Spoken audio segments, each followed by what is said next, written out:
आपके मन में एक प्रश्न होता है कि राम जी ने लंका जाते समय रावण से युद्ध करने के लिए वानरों की सेना क्यों बनाई? कभी सोचा आपने? आपको कुछ हो रहा है विचार? पंचतत्व प्रभु कुछ मन में आ रहा है? मेरे मन में आ रहा है। इलेक्शन के रिजल्ट के बाद मुझे बहुत समझ में आ रहा है कि राम जी ने मनुष्य की सेना न बनाकर वानरों की सेना क्यों बनाई। 4 जून के रिजल्ट के बाद इतना समझ में आया कि राम जी ने अच्छा हुआ वानर की सेना बनाई, अच्छे से राम जी के साथ रहे, रावण के साथ युद्ध किए, विजय प्राप्त हुई। यदि मनुष्य की सेना लेकर राम जी गए होते ना, तो ये मनुष्य राम जी के साथ तो चलते, लंका भी पहुंच जाते, लेकिन लंका जाकर देखते ओ रावण की लंका सोने की बनी है। ये सारे मनुष्य सोने की ईंट, सोने का हार उसी में रह जाते और राम जी अकेले हो जाते। यही बात नरेंद्र मोदी जी के साथ कल हुई है। सस्ता राशन चाहिए, सस्ता गेहूं चाहिए, सस्ता चावल चाहिए, उस थोड़े बहुत धन रुपये के प्रलोभन में एक साधु का साथ छोड़ दिया भारत के लोगों ने। कितना सुंदर आयोजन नरेंद्र भाई मोदी का था कि 400 से अधिक सीट आए तो आने वाले दिनों में निर्णय लेने में या परिवर्तन लाने में कठिनाई नहीं होगी। लेकिन हमारे अपने ही सनातन धर्मी हिंदू भाइयों ने, बड़े दुख का विषय है, मुस्लिम भाइयों ने 90% वोट किया और ये कहलाने वाले सनातन हिंदू धर्मी ने केवल 50-55% वोट किया। मैं आपके हाथ उंगली देखना नहीं चाहता हूं या दिखाना नहीं चाहता हूं कि हम कैसे हैं,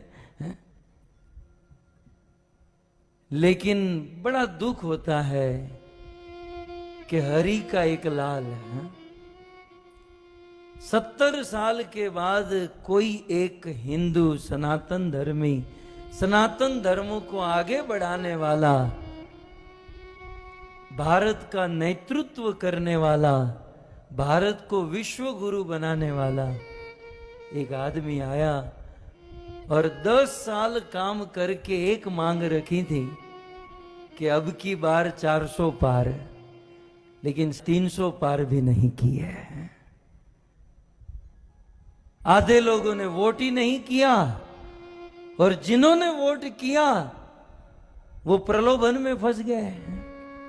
मुफ्त का राशन मिलेगा, ये मिलेगा, वो मिलेगा।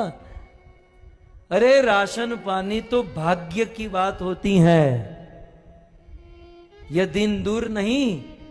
यदि जनसंख्या पर नियंत्रण नहीं किया गया तो विधर्म की संख्या बढ़ेगी और ये कथा कीर्तन करना भी कठिन हो जाएगा। रात को सोए होंगे, आपके गले काटकर लोग चले जाएंगे। इतिहास के पत्ते पलटे न, छत्रपति शिवाजी महाराज ने यह मुहिम चलाई थी, लेकिन छत्रपति शिवाजी महाराज को सनातनी हिंदू धर्मी ने ही साथ नहीं दिया और आगे बढ़े तो महाराणा प्रताप ने यह मुहिम चलाई थी। उनके अपने ही लोगों में फूट पड़ गई और उन्होंने साथ नहीं दिया और आगे बढ़े। भारत आजाद हुआ तो सरदार वल्लभ भाई पटेल ने मुहिम चलाई, लेकिन उनको ही अपने ही लोगों ने साथ नहीं दिया। और आजादी के 70 साल के बाद एक आदमी 10 साल के अगाह परिश्रम के बाद 400 पार जाना चाहता था,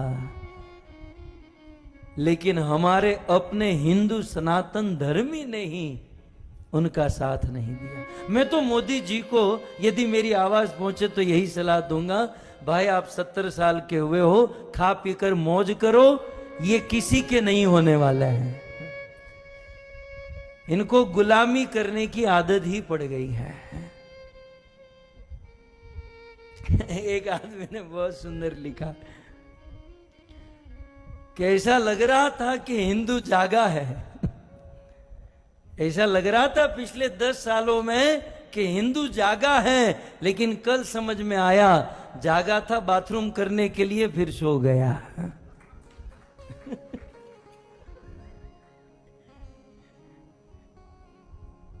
क्या हिंदू जागा है? यदि बहुमत होता तो भारत का दृश्य कुछ और होता। हम अपने आप को भारतीय मानते हैं ना, तो भारत का संविधान थोड़ा बहुत जानना चाहिए, भारत का गणतंत्र हमें समझना चाहिए, और हमें हमारी जिम्मेवारी समझकर काम करना चाहिए था। लेकिन अब क्या करें, ये प्रवचन यदि 2 महीने पहले किया होता तो अच्छा था। मैं भी अमेरिका से अभी अभी आया है?